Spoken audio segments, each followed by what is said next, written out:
চ্যানেলটাকে সাবস্ক্রাইব করবেন এবং সাবস্ক্রাইব বাটনের পরে একটা বেল আইকন আছে, এখানে বেল আইকনটাকে অল সিলেক্ট করে রাখবেন, তাহলে আমার নেক্সট ভিডিওগুলোর আপডেট আপনার কাছে চলে যাবে।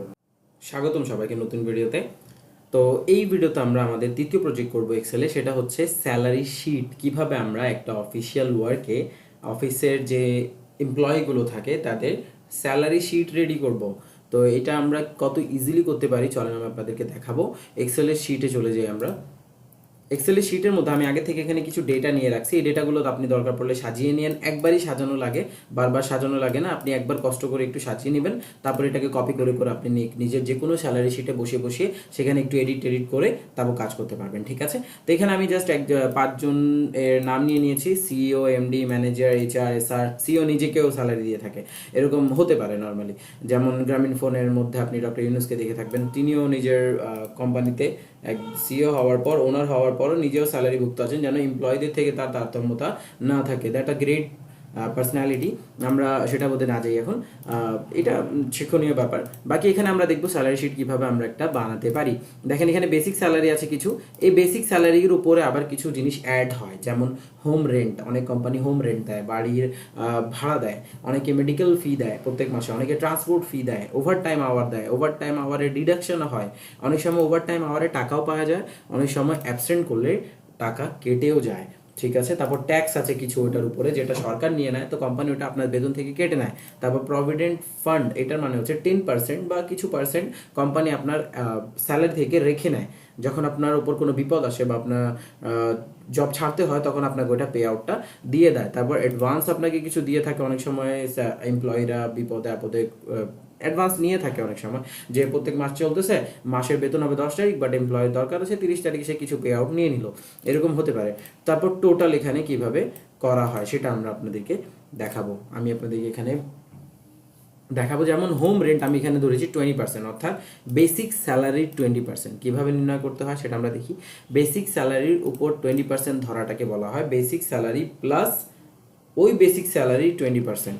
তো আমরা এখানে কী করবো, ইকুয়াল বেসিক স্যালারি ইন্টু 20%, অর্থাৎ বেসিক স্যালারির 20% আমাকে এখানে বের করে দাও। বেসিক স্যালারির 20% সে বের করে দিয়েছে, ঠিক আছে না। তারপর মেডিকেল ফি হচ্ছে বেসিক স্যালারি 10%, আমরা ইকুয়াল দিলাম বেসিক স্যালারি, তার দ্বারা গুণ দিব 10%।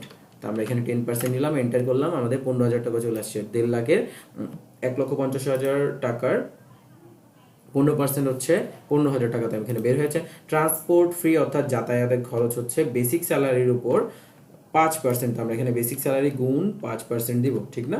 বেসিক স্যালারি গুণ 5% দিব, এন্টার হিট করলাম। তারপর ওভার টাইম আওয়ার, দেখেন যদি আপনি ওভার টাইম করে থাকেন পার আওয়ার আপনাকে কত পে করা হচ্ছে। দেখেন ওভার টাইম আওয়ার আপনাকে ধরেন 1,000 টাকা পে করা হয়, ঠিক আছে। ওভার টাইম পার আওয়ার এখানে আমি দেখে দিলাম যে ওভার টাইম পার আওয়ার এখানে আমি 500 টাকা করে, বা ধরতে পারেন আমি 1,000 লিখে দিই, ঠিক আছে। আমি এখানে আচ্ছা 500 টাকা করে লিখে দিই, 500 টাকা করে পে করা হয়। তারপর অ্যাবসেন্ট ফি হচ্ছে, অ্যাবসেন্ট প্রত্যেক ডে অ্যাবসেন্ট ডিডাক্ট হবে, অর্থাৎ প্রত্যেক দিনের জন্য আপনাকে ডিডাকশন হবে 400 টাকা, বা 500 টাকা লিখি, 500 টাকাই আপনার ডিডাক্ট হবে, ঠিক আছে। আপনি একদিন উপস্থিত না থাকলে 500 টাকা কাটা যাবে, এরকম আমি আর কি দিলাম ডেমো আকারে। আপনি তো অন্য নাও দিতে পারেন, যে এটা কোম্পানি যা থাকে। ওভার টাইম ধরেন ওই সিইও ওভার টাইম করেছে হলো পুরো মাসে 74 ঘন্টা, ঠিক আছে। 74 ঘন্টা ওভার টাইম করেছে, তাহলে ওভার টাইম পার আওয়ার তার কত হবে। ওভার টাইম পার আওয়ার হবে, যখন আমরা ইকুয়াল করব তখন ওভার টাইম গুণ দিয়ে দিব 500, কারণ সে 500 টাকা করে প্রত্যেক ঘন্টার জন্য পাবে। তো আমরা 74 ঘন্টাকে হিসাব করব 500 দ্বারা গুণ করে, 37,000 টাকা সে এক্সট্রা পাবে, তাই না। অ্যাবসেন্ট করেছে ধরেন 6 দিন, 6 দিন অ্যাবসেন্ট করার কারণে সে তার ডিডাকশন হবে ইকুয়াল এই অ্যাবসেন্ট ডে গুণ, তারপর হবে আমাদের 500 টাকা। প্রত্যেক দিনের 500 টাকা করে 6 দিনেরটা গুণ করবো, তাহলে হয়ে যাবে আমাদের 3,000 টাকা। 3,000 টাকা তার ডিডাকশানে যাবে। ট্যাক্স টোটাল পেমেন্টের, অর্থাৎ বেসিক যে স্যালারি আছে সেই বেসিক স্যালারির উপরে 5% ট্যাক্স উঠানো হয়। যেমন আমরা এখানে দিয়ে দিব ইকুয়াল বেসিক স্যালারি ইন্টু 5%, এটা আমরা দিয়ে দিলাম। এটা হয়ে গেল বেসিক স্যালারির উপর 5% ট্যাক্স। তারপর প্রভিডেন্ট ফান্ড আমরা দিলাম 10% ইকুয়াল বেসিক স্যালারির 10% কোম্পানি রেখে নেয় প্রভিডেন্ট ফান্ড হিসেবে, যেন এটা পরে ওকে প্রোভাইড করতে পারে। 10% আমরা এখানে বের করে নিলাম, ঠিক আছে। তারপর অ্যাডভান্স, ধরেন সে অ্যাডভান্স নিয়ে নিয়েছে ওই মাসে 20,000 টাকা, ঠিক আছে। 20,000 টাকা সে অ্যাডভান্স নিয়ে নিয়েছে। এবার আমরা টোটাল করব। টোটাল কিভাবে করব সেটা দেখেন। এইটুকু তো আমরা বুঝি, তাই না? কিন্তু গুণ করে পার্সেন্টেজ বের করতে পারি, বা টোটাল কিভাবে করবে? এখানে তো অনেকগুলো যোগ হচ্ছে, অনেকগুলো বিয়োগ হচ্ছে, তাই না? এইবার আমরা ইকুয়াল দিব। ইকুয়াল দেওয়ার পর প্রথমত আমরা নিব বেসিক স্যালারি। তারপর দেখেন হোম রেন্ট কি হবে, যোগ হবে না বিয়োগ হবে? যোগ হবে, কারণ সেটা স্যালারির সাথে অ্যাড হবে। প্লাস দিলাম, অ্যাড করলাম, তারপর আবার প্লাস চিহ্ন দিব। মেডিকেল ফি অ্যাড হবে, তো আমরা প্লাস চিহ্ন দিলাম। ট্রান্সপোর্ট ফি অ্যাড হবে স্যালারির সাথে, তো আমরা এটাকে আবার প্লাস চিহ্ন দিয়ে যোগ করলাম। ওভার টাইম আওয়ার এটাও আমাদের প্লাস হবে, তো আমরা একটা প্লাস চিহ্ন দিয়ে এটাকেও অ্যাড করে নিলাম। অ্যাবসেন্ট ডিডাক্ট এটা মাইনাস হবে, কারণ কি সে আসেনি, তার জন্য কাটা হয়েছে, তাহলে আমরা এখানে মাইনাস দিয়ে এটা ক্লিক করব, এই সেলটাতে ক্লিক করব, মাইনাস হয়ে যাবে। ট্যাক্স, ট্যাক্স কাটা হবে, কারণ সরকারকে দিতে হবে সেটা, তাই না? তো আমরা এখানে মাইনাস দিব, মাইনাস দেওয়ার পর ট্যাক্সকে কেটে দিব। তারপর দেখেন provident fund, provident fund company রেখে নিবে নিজের কাছে স্টোর করে, তো এটাও মাসের স্যালারি থেকে কাটা যাবে, তো এটাকে আমরা বিয়োগ দিয়ে দিলাম।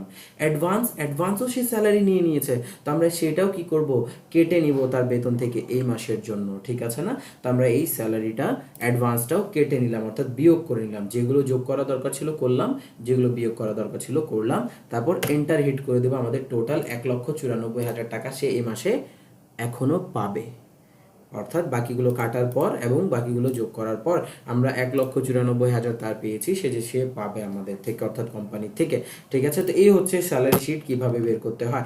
এখন বলতে পারেন প্রভিডেন্ট ফান্ড 10% কই যাবে?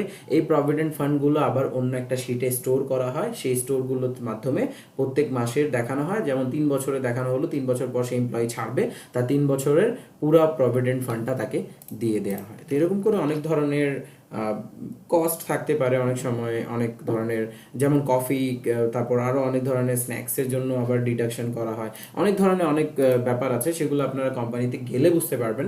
এখন আপাতত আপনারা বুঝে নেন কীভাবে এগুলো করতে হয়, ঠিক আছে? তারপর আমি গত ভিডিওতে দেখিয়েছি একটা ম্যাজিক, যে আমাদের একটা রো করতে হয়, বাকি রো আমরা কি করব, drag, click and down, drop and down, just drop and down. আমরা এখান থেকে ক্লিক করব, ড্রপ করব নিচের দিকে, ডাউন করে দেবো, ডাউন করবো নিচের দিকে, ড্রপ করে দেবো। আচ্ছা 74 ঘন্টা, এখানে ঘন্টাটা চেঞ্জ হবে, তো আমি এখানে 56 ইউজ করি, এখানে 45 ইউজ করি, এখানে 22, 21 ইউজ করি, আর এখানে 8 ঘন্টা ইউজ করি, যেমন 8 ঘন্টা ইউজ করলাম। এবার এটাকে ডাউন করব, ডাউন করার সাথে সাথেই টোটাল কাউন্ট হয়ে যাবে। অর্থাৎ এই দেখেন 8 ঘন্টা কাজ করেছে, প্রত্যেক ঘন্টার জন্য 500, তাহলে 8 5 40, অর্থাৎ 4,000 টাকা সে পাবে। তারপর এখানে আমি ডে কাউন্ট করি, ও 4 দিন গ্যাপ দিয়েছে, ও 6 দিন দিয়েছে, ও 8 দিন দিয়েছে, ও 9 দিন দিয়েছে, ঠিক আছে? এরকম করে আমি দিয়ে দিলাম। তারপর ডিডাকশন হবে তাদের ওই ডেজের কাউন্ট অনুযায়ী, ডিডাকশন হয়ে গেল। ট্যাক্স আমরা পে করব টোটালের উপরে, তাদের টোটালের উপরে, এই যে টোটালের উপরে তাদের এখানে ট্যাক্স কাউন্ট হয়েছে। তারপর ভ্যাট, তারপর প্রভিডেন্ট ফান্ড হিসেবে কাউন্ট হবে, সে প্রভিডেন্ট ফান্ডও কাউন্ট হয়ে গেল। অ্যাডভান্স ছিল, ও অ্যাডভান্স তো এক ধরনের একজন নেয় না, যেমন ও 6,000 টাকা নিয়েছে, বাকি আর ওরা নেয়নি, ওরা 0 রাখছে, ওরা 0 রাখছে, ঠিক আছে? ওরা নেয়নি, তো আমরা এভাবে করে নিয়ে নিলাম। তারপর এখান থেকে নিচের দিকে ড্রপ অ্যান্ড ডাউন করবো, ড্র্যাগ অ্যান্ড ড্রপ করবো, তাহলে কি হবে, আমাদের টোটালটা কাউন্ট হয়ে গেছে। এভাবে আমরা এক্সেলের শিটের মধ্যে স্যালারি শিট বানাতে পারি, ঠিক আছে? তো এই হচ্ছে আমাদের স্যালারি শিটের ভিডিও। তো আপনারা এটাকে প্র্যাকটিস করবেন ভালো করে। আমি এই শিট আপনাদেরকে আর 2টা ভিডিও পর, অর্থাৎ আর 2টা প্রজেক্ট আছে, এই 2টা প্রজেক্টের পর আপনাদেরকে এই শিটটা আমি বুঝিয়ে দেবো। আপনারা এটা আপনার ডাউনলোড করে নেবেন, আমাদের কমেন্টেও পিন করে দেবো, আর আপনাদের ইসের মধ্যেও দিয়ে দিব, ডিসক্রিপশনের মধ্যেও দিয়ে দিব, আপনারা এটাকে নিয়ে নিতে পারবেন, আর সেগুলোকে নিয়ে প্র্যাকটিস করবেন অবশ্যই। আর অবশ্যই আমাকে জানাবেন কেমন লাগতেছে ভিডিওগুলো, এবং এক্সেলে পুরো ভিডিও ফলো করার পর এই যে ভিডিওসগুলো আছে প্রজেক্টের, এগুলো ইজি লাগতেছে কিনা। অবশ্যই আমি জানি ইজি লাগার কথা, ঠিক আছে? ইজি লাগবে, কারণ আমি যেভাবে পিছনের দিকে পড়িয়েছি, এবার ইজি লাগার কথা আপনাদের কাছে অনেক কিছু। আর 2টা প্রজেক্ট আছে, তারপর এক্সেলের সিরিজ শেষ হবে। তো আমরা সবাই এখান থেকে থামস আপ করে এখন বের হয়ে যাব, আর প্র্যাকটিস করবো নিজের এক্সেলের শিটে। সুস্থ থাকবেন, ভালো থাকবেন, লাইক করবেন, শেয়ার করবেন, সাবস্ক্রাইব করবেন, কমেন্ট করবেন, সোশ্যাল মিডিয়াতে ফলো করে নেবেন। কোনো সমস্যা থাকলে আমাকে জানাবেন। ধন্যবাদ সবাইকে।